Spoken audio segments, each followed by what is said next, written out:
Okay guys, in this video I'm going to show you how to use the acceleration equation to calculate stuff.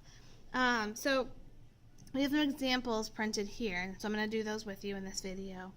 A motorcycle starts at rest and accelerates to 80 meters per second in 20 seconds. So we need to figure out what they give us. So they give us that the motorcycle is starting at rest. And so one thing that you're going to need to know for these problems is that if the motorcycle or if anything starts at rest, the initial velocity is 0. It says that it accelerates to 80 meters per second.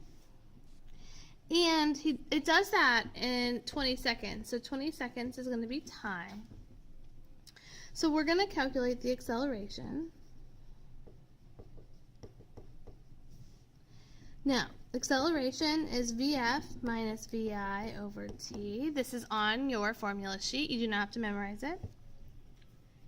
So when we plug stuff in, we're going to do 80 meters per second minus 0 divided by 20 seconds. So we're going to do 80 divided by 20.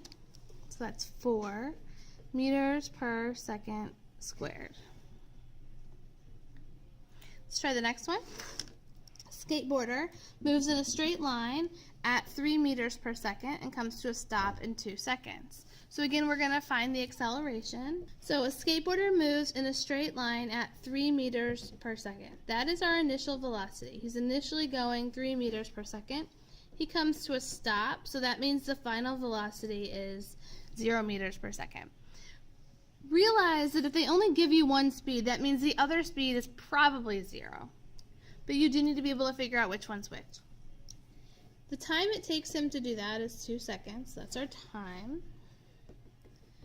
So again, just copying down our equation and plugging in. So we have 0 minus 3 meters per second divided by 2 seconds.